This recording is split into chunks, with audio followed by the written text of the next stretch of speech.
Hey guys, it's Shade from Polygon Motion and welcome to this Cinema 4D tutorial. In this tutorial, we'll create a very nice drops in Cinema 4D using Motion Drop preset.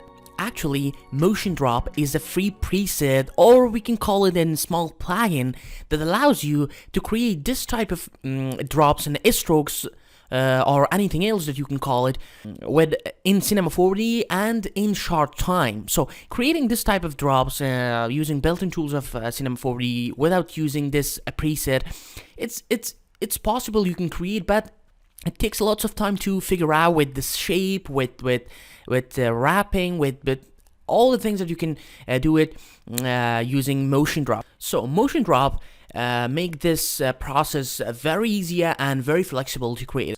And in here I have a video from my recent product on Video Have that I'll just show you, and let's watch that. You see that I have very nice drops in here. You see that? These drops are actually created by Motion Drops in Cinema 4D that I'm going to show you in this class. And this is a preset pack of drops, motion elements actually we can call it, that you can download it if you want from Video Have, videohave.net, and you just put the name of these drops on here and you can download it.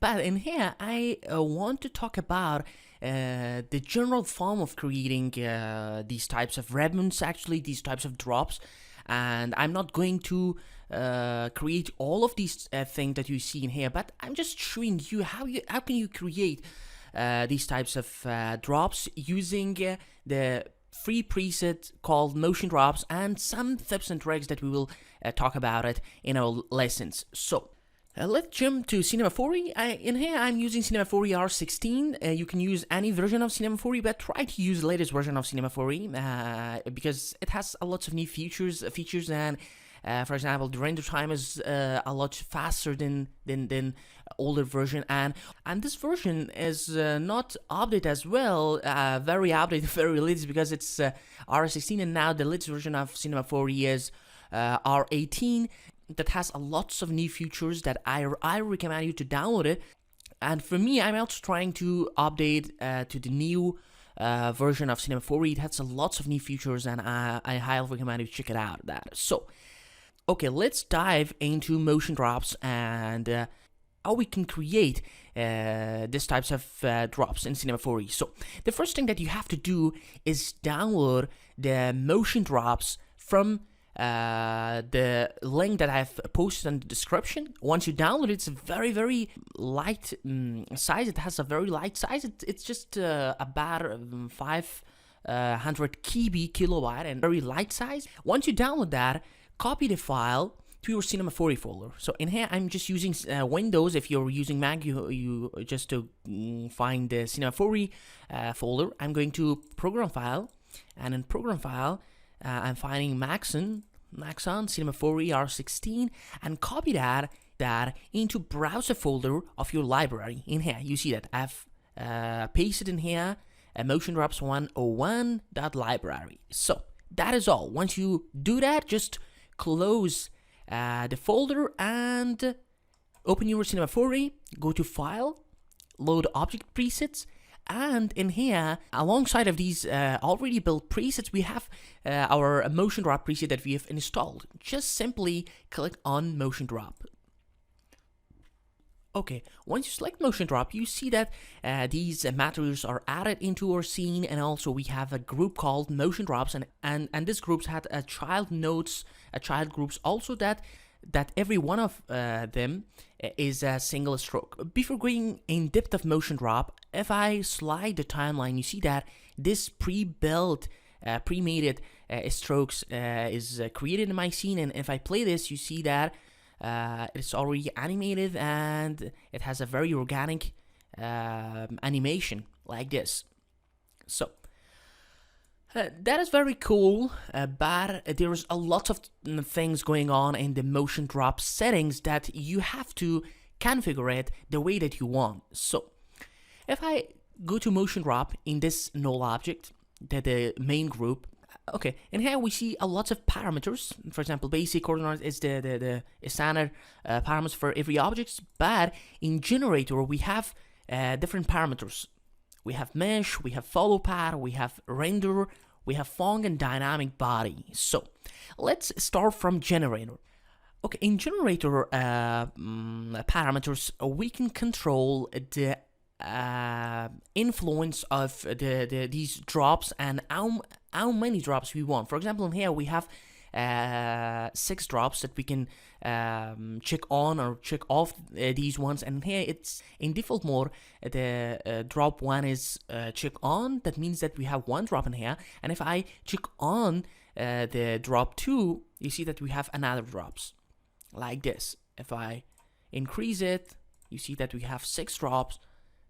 All of them has the same animation, and you can put different materials to different ribbons and different drops in here. Okay, that is it. We can control the generator. We can also shows the spline mode of these drops. In here we have a lot of other parameters. We have distance of them, and the distance between the drops and the actual spline, that we don't see this spline in here, but in distance you can control the amount of distance that this drop has from the from its own path, from its own way. For example, in here we have distance of 100. Okay, let me off them and just put to one of them. And for example, each one of these distance represent 2 different drops. For example, distance 1 is from drop 1, and distance 2 is from drop 2, and like this in the same way for other drops. For example, if I change this 100 centimeter to something like 20, you see that it's more just shrink it up to the line, and it has a small amount of spacing and rotating around, and a small amount of distance in here. So for example, if I increase it down up, you see that it's very speedy and very fast. So, and also in seed we can control the shape and overall shape of this drops by a random number. For example, if I change this number to around 34, and now you see that it has, if I change the distance also of maybe 100, now you see that it has different kinds of animation to it, and if I change it, you see that it's different now, like this. And it's very cool when you deal with a lot of complex shot, and creating this kind of animation that you can control the way that it's animated by just one click. It's very hard. It's not impossible actually. Everyone can create this type of animation, but it takes a lot of time to create them, and to create, for example, the expressions, the effect. These all the stuffs are really time consuming, and I recommend you to use motion drop while you're dealing with drops, and while you want to have a drop on your scene. And that is from seeds, that is from generator. And in mesh we can control the overall mesh of the overall look of the 3D shape in this drop. For example, in here you see that it's not very high resolution. I mean, the segments are very low, and it's a low resolution object. How can we control that? Because we don't have access to the object itself. I mean the drop itself to this to here, and it's not a separate object. The only way that we can control it is the mesh, and in mesh we can control the radius of this. We can also control the tail, the amount of tail that it has. You see that the time of the life of the tail is a little bit increased, and now it's remain our scene, and move it very slowly, piss it off like this. And you can control the overall shape of this like this by a graph in here, and you have a very good accessibility to each details of this motion drop. And in here we have resolution. that we can control the overall segment and overall resolution of these drops. Like this, if I increase it up, you see that it's getting more natural and more dynamic and more smoothly, like this. Now you see that a very, very nice drops with high quality and high resolution, like this. It has more segment to add, and you see that by if I check on the ground shading to see the segments, if I increase up these, you see that just getting more segments and more polygons to create a very high resolution. And in here we have banking, that just the banking effect during the rotation, like this, and it's just rotating around. Imagine you want to animate this drop on a custom pad. For example, if I drag in here maybe an Helix pad, it's a very nice pad, and it's just have a lots of parameters in here that I will just increase the height value like this, and also maybe make it a little bit smaller. For example, I want to animate this drop into this pad. How can we do that?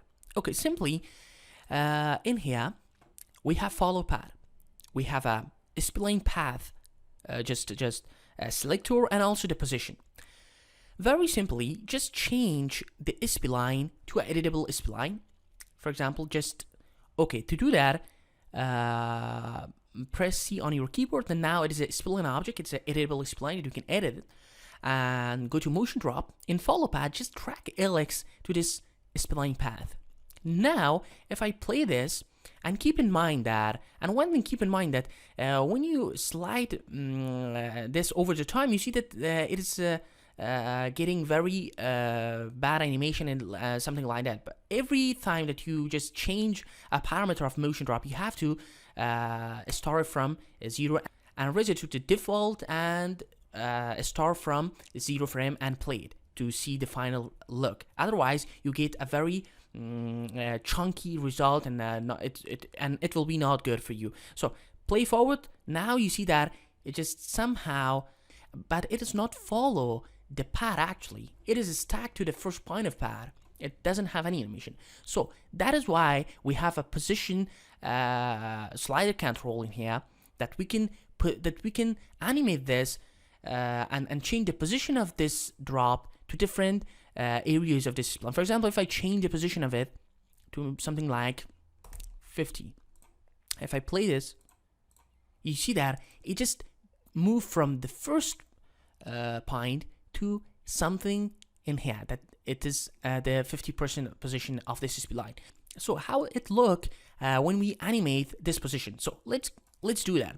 Put this in 0 and create a keyframe to the start position, frame, and maybe go to 30 frame and put this to 100.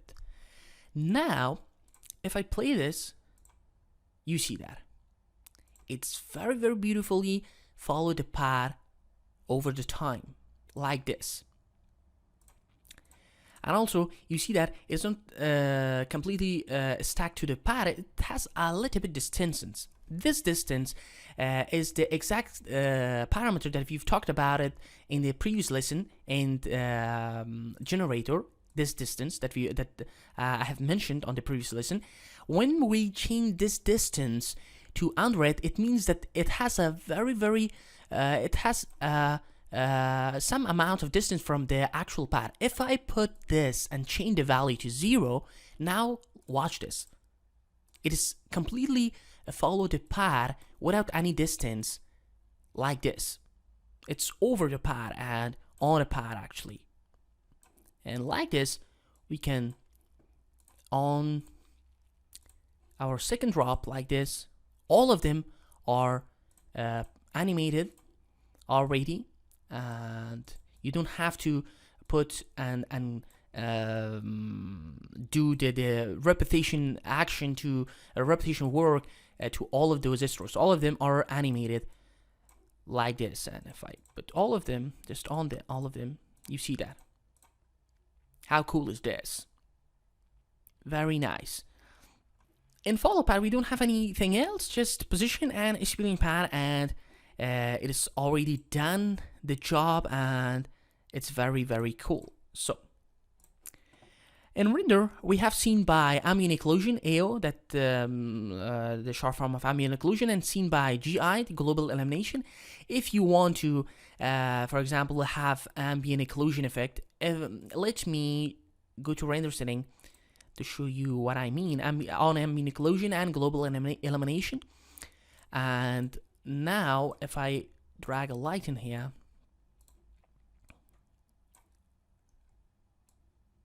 like this, let me create a camera to have more room for working like this. Very nice. Oh, I missed it up and put it like this. So now if I hit the render, you see that it's completely flat. It doesn't have any look of 3D-ness to it. I mean, it doesn't have any reflection, it doesn't have any ambient occlusion and something like that. So what this scene by ambient occlusion does is that when it's on, your drop generate the ambient occlusion, and if it's off, your drop doesn't create and doesn't include any ambient occlusion effect. For example, to show you exactly, if I go to generator and add some other drops in here and change the distance like this. Now in here we have some materials that you can create, and you can just change some of them, but I want to create my own material. Just create a new material, maybe just go to no layer and put this to here, you see that, and change the color maybe to red, and also in reflection just add a reflection and fong line here and decrease it like this, and also just hold down the control and drag it in here to copy this and put this in here, and also one other copy in here, maybe change the color of them like this, and also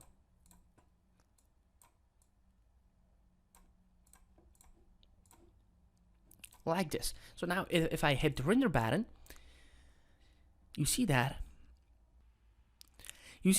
they all have the reflection and ambient occlusion between them. You see that. Okay, you see that we have checked off the ambient occlusion seen by ambient occlusion. If I check on this and maybe just off this global elimination to have a very fast render, and go to render region and select one part of your scene like this, now you see a very cool ambient occlusion effect in these areas of the objects, and when it's off, you don't see any ambient occlusion here like this. The scene by global elimination, if you check off this, there is no global elimination effect, and if we check on, there will be ambient occlusion and global elimination. So ambient occlusion and global elimination is a very cool effects, and they just helps you to create a very realistic render and to have a very realistic scene that looks so beautiful. So in dynamic body, we have our dynamic parameters that we can control the dynamic object. For example, if I enable this, for example, if I go to mesh and enable the dynamic, now the dynamic body is enabled in here, and we have a lots of access to different parameters and different, and there is no difference between this dynamic object to than any other dynamic object that you will create. For example, if I create a box in here, let me create a plane, put it in here, and also create a box and put this box in here. So that just in these areas. Now what we want this ribbons to interact this box and just put them off. We want this action to be very realistic and very good. So how can we do that? Simply, if I change these objects to editable object, and if you're familiar with the rigid body and soft body objects in Cinema 4D, you just know that we have to apply the simulation tag of collider body to the plane, because it's a collider. It doesn't have any animation until other object will just collide with this plane. So for cube, I'm just using rigid body. Okay, and you see that these icons are appear. It means that these objects are both in dynamic and rigid body mode. So if I go to motion drops now, if I play this without any settings, without any changes, what a cool effect and what a cool interaction between these ribbons and this box. So, and you can control the amount of bounciness and these other stuff in the cube. For example, if I go to maybe collision and bounciness maybe to 5 and friction to 15 and collision noise maybe like this, you see that it has different result, and we can zero down or maybe bounciness and put this to 10. Now watch this. Simulations are very tough task. What I mean that they need a lots of time. You have to play and check some other values and different values to achieve the look, the realistic look that you want, and the parameters are really in realistic mode, and they're all the actual realistic physics phenomena. For example, we have bounciness, friction, we have mass, forces that we can apply to this object, and we have soft body and some other cooler stuff.